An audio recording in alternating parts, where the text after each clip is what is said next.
చందమామ కథ. దొంగ కొడుకు. ఒక ఊళ్ళో రాజన్న అనే దొంగ ఉండేవాడు.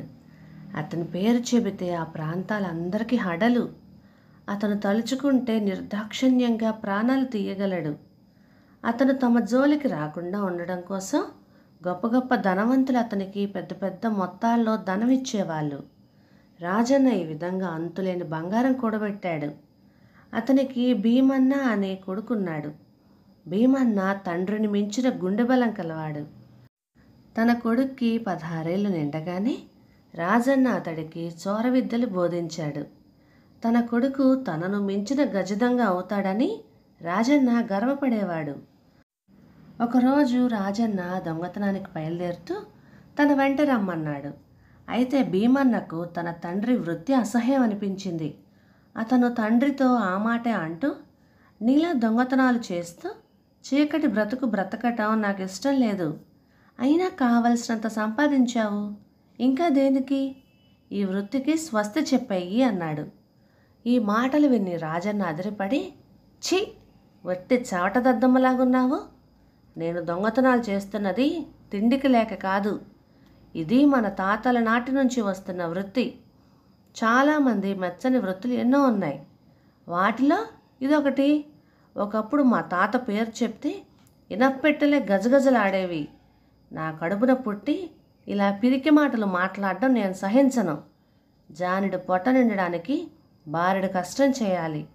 అది చేతగాని వాళ్ళు చేసే పని. తరతరాలుగా మన లోకం దృష్టిలో దొంగలం.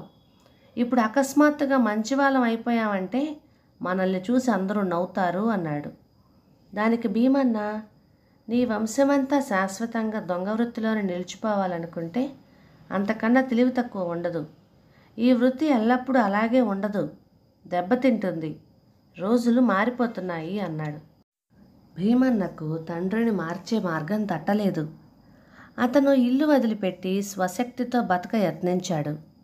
భీమన్న ఈడు యువకులు ఎన్నో రకాల పనుల్లో ప్రవేశిస్తున్నారు. కానీ దొంగ కొడుకు కావటం చేత భీమన్నను ఎవరు దగ్గర చేరనీయలేదు. పాలు అమ్మేవాళ్ళు, పళ్ళు అమ్మేవాళ్ళు కూడా అతన్ని చాలా హీనంగా చూశారు. నిరాశతో నీరసంగా ఇంటికి తిరిగి వచ్చిన కొడుకుని చూసి రాజన్న, ఏం బాబు, నీతిగా బతికే మార్గం ఏదైనా దొరికిందా అన్నాడు. నువ్వు దొంగవని తెలిసిన వాళ్ళు నన్ను ఎందుకు చేరనిస్తారు? నీ కొడుకు నన్ను చెప్పుకోవడానికి సిగ్గుగా ఉంది. నిన్ను నన్ను ఎరగని చోటకి వెళ్ళాలనుకుంటున్నాను అన్నాడు భీమన్న. అలాగే వెళ్ళు, 4 రోజులు పస్తుంటే నువ్వే తిరిగి వస్తావు అన్నాడు రాజన్న. తిరిగి వస్తాను, కానీ పస్తులుండి కాదు. పుట్టిన ప్రతివాడు దొంగతనాలు దోపిడీలు చెయ్యనిదే బ్రతకలేడన్న నీ అభిప్రాయం మార్చుకున్న రోజు. తన పొట్ట కోసం ఎదుటి వాళ్ళ పొట్టలు కొట్టడం మనిషి అయిన వాడు చేయవలసిన పని కాదని నువ్వు గ్రహించిన రోజున తిరిగి వస్తాను అని భీమన్న ఊరు వదిలి వెళ్ళిపోయాడు. భీమన్న వెళ్ళిపోయాక రాజన్న కుంగిపోయాడు. అతనికి తిండి కూడా సహించలేదు. అతను దొంగతనాలకు పోవటం కూడా మానుకున్నాడు. రాజన్నలో ఏదో మార్పు అందరికీ కనిపించింది. క్రమంగా ప్రజలలో దొంగ భయం తగ్గిపోసాగింది. కానీ అంతలో ఒక వర్తకుడి ఇంట లక్షలు విలువ చేసే నగలు చోరీ అయ్యాయి. ఆ సంగతి విని రాజన్న నిర్ఘాంతపోయాడు. అది అతడు చేసిన దొంగతనం కాదు, కానీ లోకం అతన్నే శంకిస్తుంది. రాజన్న వర్తకుడి ఇంటికి వెళ్ళి ఆ దొంగతనం తాను చేసినది కాదని చెప్పుకున్నాడు. అయితే రాజన్న మాటలు ఎవరు నమ్మినట్టుగా కనపడలేదు. చాలా ఏళ్ళుగా ఆ ప్రాంతం తనకు తెలియకుండానే ఏ దొంగతనం జరగలేదు కనుక తాను నిర్దోషి అని ప్రజలు నమ్మాలంటే తను ఈ కొత్త దొంగను పట్టుకోవడం తప్ప వేరే మార్గం లేదు అనుకున్నాడు రాజన్న. దొంగతనాలు సాగుతూనే ఉన్నాయి. దొంగను పట్టడానికి రాజన్న రాత్రి వేళ కారాడుతూనే ఉన్నాడు. కానీ ఫలితం కనిపించలేదు. దొంగను పట్టుకుంటానని రాజన్న ప్రజల ముందు ప్రతిజ్ఞ చేసి దాన్ని నిలబెట్టుకోకుండా ఉన్నాడు. ఇంతలో రాజన్న ఇంటనే దొంగతనం జరిగింది.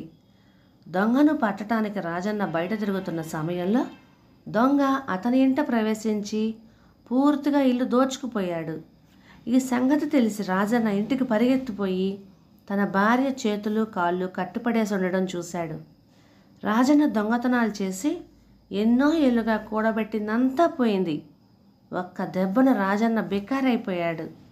ఈ సంగతి తెలియగానే ఊళ్ళో అందరూ రాజన్నను గురించి అపోహపడడం మానుకున్నారు. ధనికులు అతని మీద సానుభూతి కూడా చూపారు. అది నిజమైన సానుభూతి కాదని, సంతోషం అని రాజన్నకు తెలుసు. అంతా పోగొట్టుకున్న రాజన్న తిరిగి తన వృత్తి కొనసాగించదలిచి తన మామూలు ఎప్పట్లాగే ఇవ్వమని అడిగాడు. పిచ్చి పిచ్చి వేషాలు వేశావంటే తాట ఒలిచేస్తా వెళ్ళు అన్నారు వాళ్ళు. ఒకప్పుడు తనతో ఇలా మాట్లాడితే వాళ్ళ రక్తం చూసేవాడు రాజన్న. అలాంటి వాడు ఇప్పుడు ఆ మాటలకు బెదిరిపోయాడు. ఈ మార్పుకు కారణం తెలుసుకోలేకపోయాడు. ఆ రాత్రి అతను తన వస్తువులన్నీ సర్దుకొని తన భార్యతో సహా ఊరు వదిలి ఇంకెక్కడైనా బ్రతకవచ్చునని బయలుదేరాడు. కొంత దూరం వెళ్ళగానే రాజన్నకు కొడుకు ఎదురయ్యాడు. రాజన్న కొడుకుని కౌగిలించుకొని జరిగిందంతా చెప్పాడు. భీమన్న చిరునవ్వు నవ్వి, బాధపడకు, ఊరి వాళ్ళు నిన్ను ప్రాణాలతో వదిలినందుకు సంతోషించు, నా ఇంటికి పద, హాయిగా బతుకుదాం అన్నాడు. నేనంటే గజగజలాడే ధనవంతులు నన్ను కుక్క కన్నా హీనంగా చూశారెందుకో నాకు అర్థం కావటం లేదు. నాలో ఏ బలహీనత కనపడింది వాళ్లకు అని రాజన్న కొడుకుని అడిగాడు. నీకు నీ వృత్తి పట్ల గౌరవము విశ్వాసము ఉన్నంతకాలము ధనికులు నిన్ను చూసి గజగజలాడారు. నువ్వు దొంగతనాలు చేయటం లేదని జనాన్ని నమ్మించడానికి నానా అగచాట్లు పడి వారి దృష్టిలో లోకువయ్యావు. నువ్వు ఇప్పుడు కోరలు పీకిన పామువు. ఎందుకంటే నిన్ను మించిన దొంగ ఒకడు పుట్టుకొచ్చి నిన్నే దోచుకున్నాడు. ధనికులు ముడుపులు చెల్లిస్తే వాడికి చెల్లిస్తారు. అసలు నీ వృత్తి లక్షణమే ఇంత. ఎప్పుడో ఒకప్పుడు కథ అడ్డం తిరుగుతుంది. సంఘానికి బరువైన వాడు పతనం కాక తప్పదు అన్నాడు భీమన్న. మొదట నువ్వు ఈ మాట చెప్పినప్పుడు నా తలకెక్కలేదు. ఈ కొత్త దొంగ నా పొట్ట కొట్టడమే కాక నా కళ్ళు కూడా తెరిచాడు. ఇంక నేను దొంగతనాలకు పోను, కష్టం చేసుకొని బతుకుతాను అన్నాడు రాజన్న. వాడు నిజమైన దొంగ కాదు, నిన్ను మార్చడానికే వచ్చాడు అన్నాడు భీమన్న. అలాగా, ఎవరు వాడు అని రాజన్న అడిగాడు. నేనే అన్నాడు భీమన్న పొట్ట చెక్కలయ్యేలాగా నవ్వుతూ. కథ సమాప్తం. ఇక ఈ కథ మీకు నచ్చినట్లయితే ఇలాంటి మరెన్నో తెలుగు చిట్టుపొట్టి కథల కోసం లైక్ చేయండి, షేర్ చేయండి, సబ్స్క్రైబ్ చేయండి. Thank you.